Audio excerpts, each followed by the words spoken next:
What's up, folks? Aaron here, Canadian Looney. What is up with David Cochrane? Why does he detest Pierre Poilievre so much? Maybe it's because Pierre's going to fire him first chance he gets. David Cochrane, however, is going to be facing Javanni, who's a very sharp MP. Too sharp for David Cochrane, I'm afraid. What is up with the CBC and legacy media? This isn't journalism, it's propaganda. Anyhow, we're going to take a peek. It's entertaining just to watch how gross it is. Like, you're supposed to be a journalist, but you're not. You're a propagandist. Like, give me a break. David Cochrane, here we go. Javanni, go get him. Oh, yeah. Conservatives have come out to voice their support for Poilievre to stay on as the Conservative Party's leader. He won extra seats in the country. A lot of people that voted for me voted for change. They voted for Pierre Poilievre. We've had 4 leaders or 3 leaders in the last 4 years. You know, we really need to stick to someone here, and I think Pierre's the guy. So support from caucus, but Poilievre is getting a much frostier response from 2 provincial Conservative leaders, premiers in fact, who have been critical of how Poilievre ran his campaign. Doug Ford just went through an election. I have differences of opinion with him. I don't like how he's managed healthcare or education, but out of respect, we didn't say anything. Federal party, we didn't get in his way. When it was our turn to run an election, he couldn't stay out of our business, always getting his criticisms and all his opinions out, distracting our campaign, trying to make it about him, trying to position himself as some kind of political genius that we needed to be taking cues from. Okay, that's actually a clip of my next guest, Javanni. The clip we wanted to play was of the premiers Tim Houston and Doug Ford, we wanted to make him look bad. Was responding You're to there jerk, during our election Cochrane. coverage. So let's listen to what those premiers had to say. Loser. I think the Conservative Party of Canada was very good at pushing people away, not so good at pulling people in. Last time I checked, Pierre Poilievre never came out in our election. Matter of fact, him or one of his lieutenants told every one of his members, don't you dare go out and help the PCs.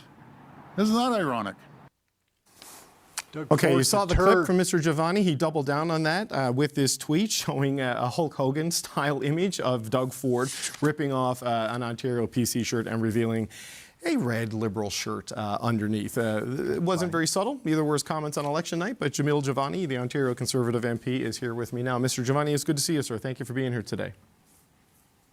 Thanks for having me, David.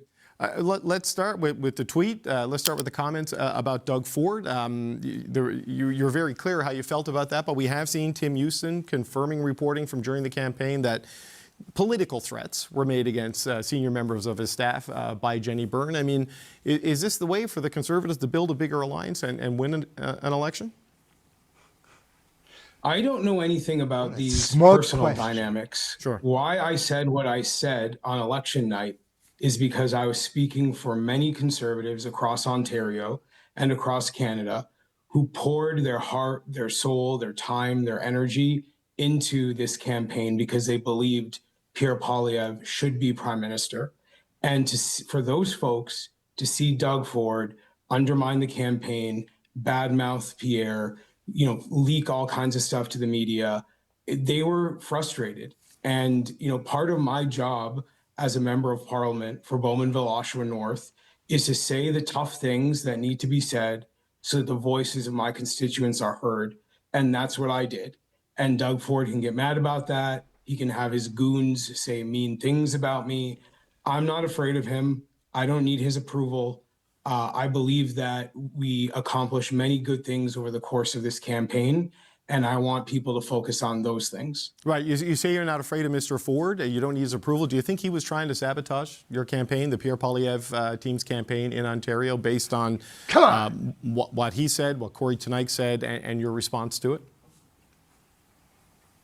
Well, he certainly wasn't helping, and he was certainly being a distraction. I can't comment on his intentions, but I felt compelled on election night to make very clear that with Pierre Poilievre as our leader, we have become a party of dreamers and builders and strivers and hustlers, people who want change.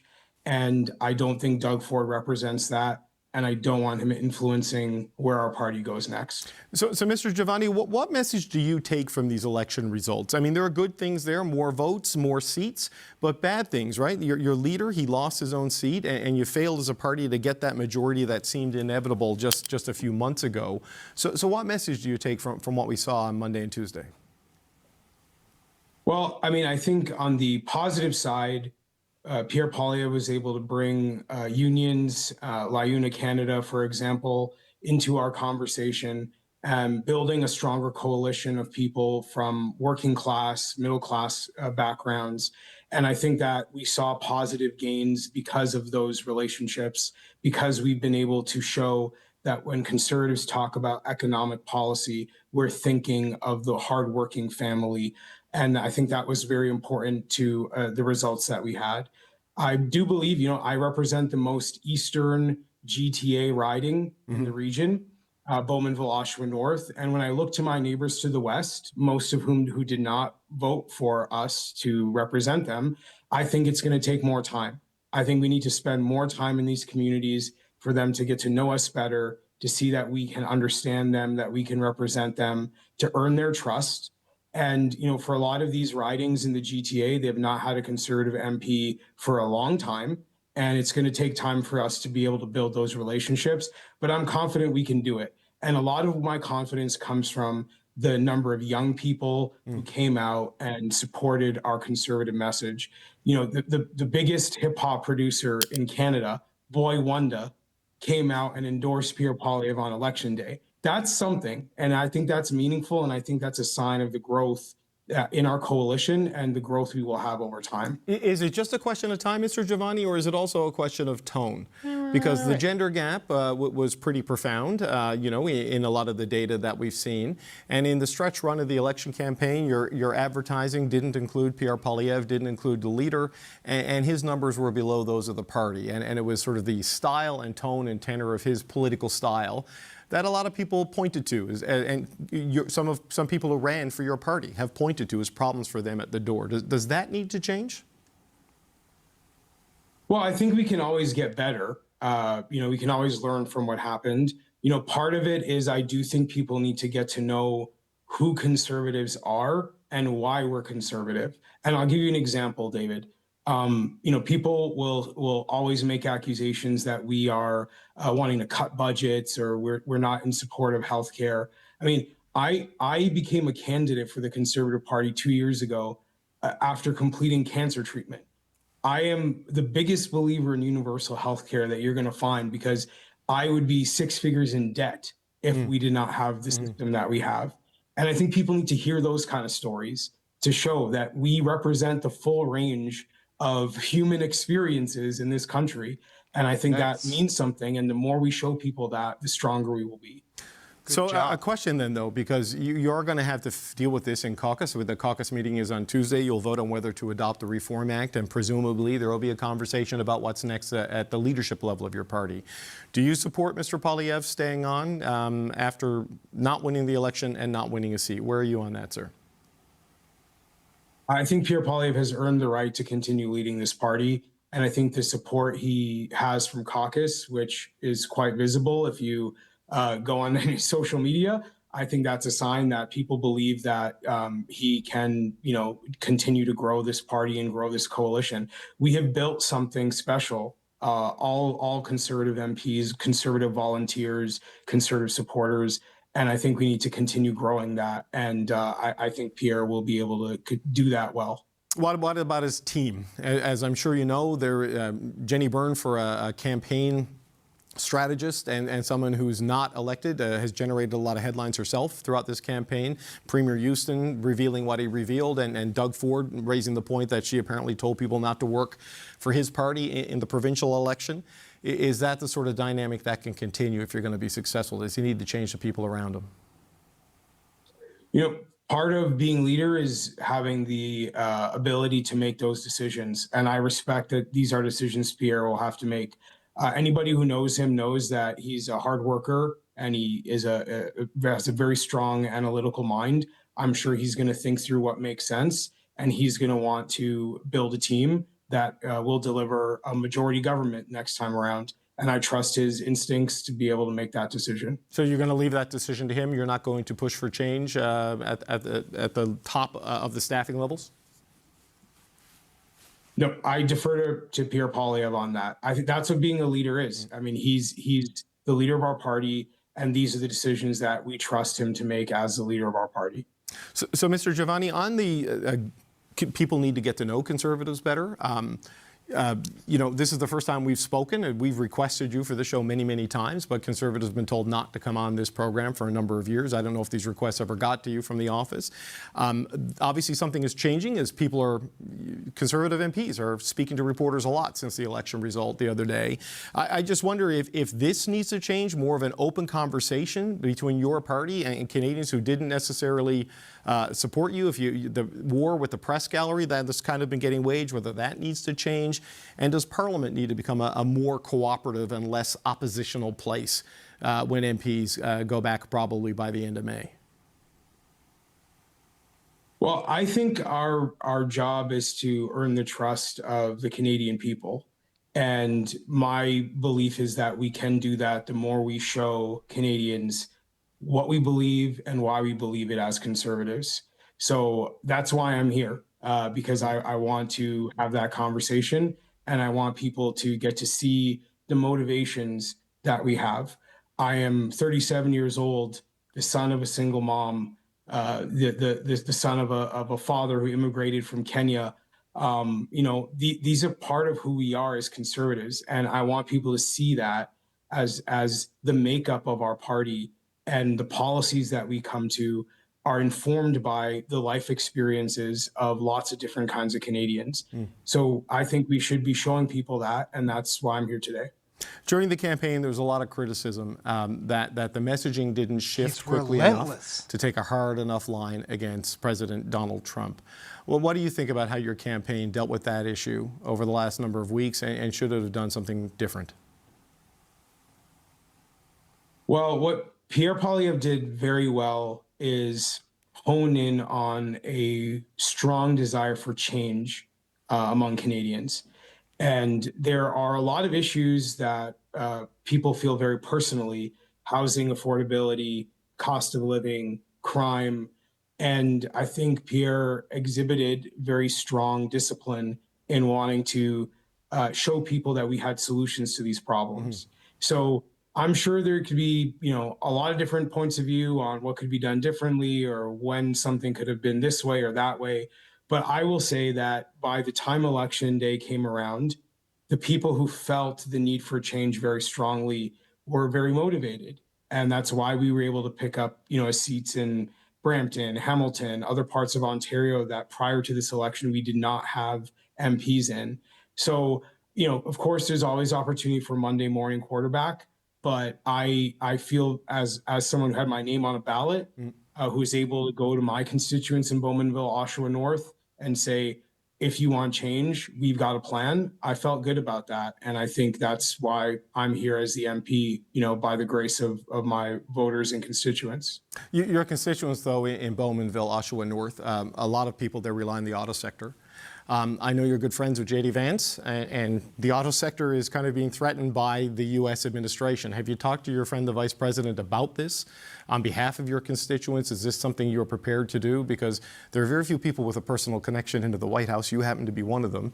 Will you have conversations with Vice President Vance about what they're doing to the Canadian auto sector and how you feel about it? Well, JD and I were friends before politics, and we'll be friends after politics, but we do have very strong political disagreements. If the opportunity came where I thought I would be able to make a positive difference, of course I would take it. I know my constituents would want me to, but the state of affairs between our two countries right now is quite chaotic. And at this point, with a new government elected, it is, going to be up to the Liberal Party and Prime Minister Mark Carney to lead on behalf of Canada. And, I hope that they will have good policies and a good approach to look out for these families affected by tariffs. And it's not even just the tariffs themselves. It's also the anxiety that a lot of industries are going through because of this. So again, if there is an opportunity to make a difference, of course I will take it. But I do think there needs to be a change in the dynamic between our two countries, and we'll see what happens. But just a final question on that, sir. I guess given, I know it is the government's job, right? And I appreciate that.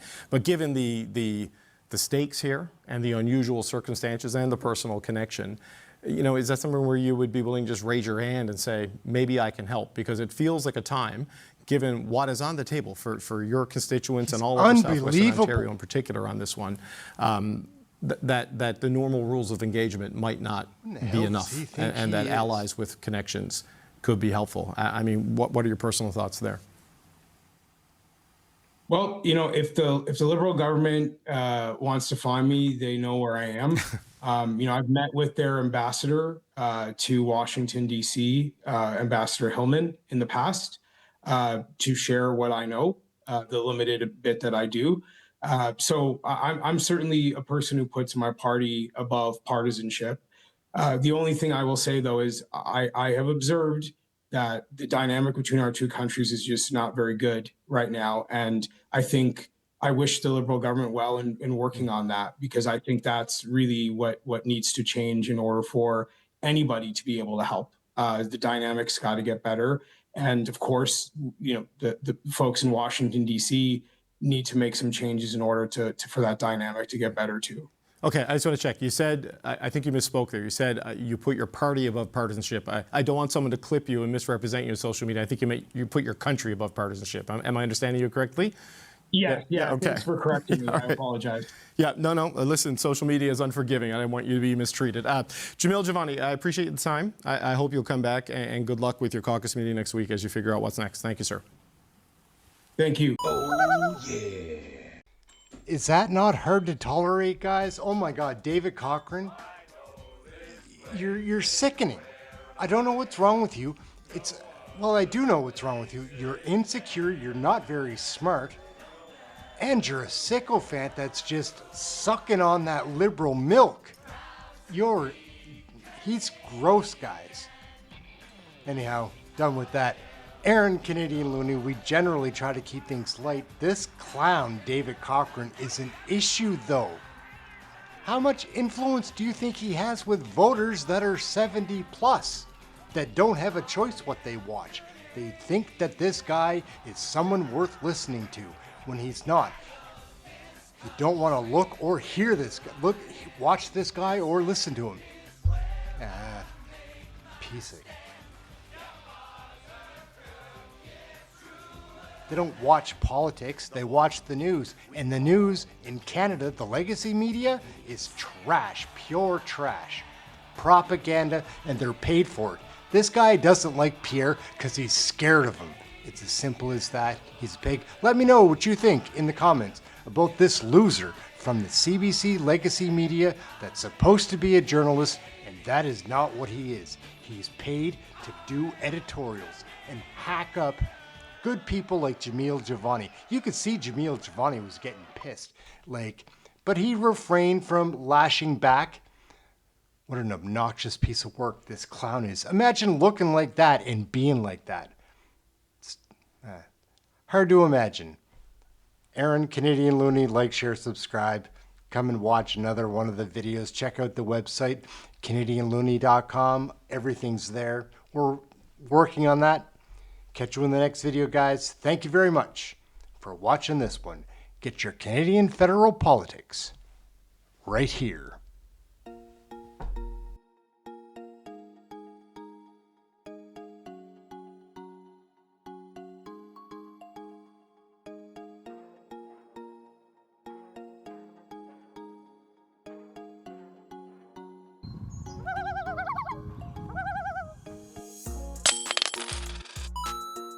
Oh, yeah.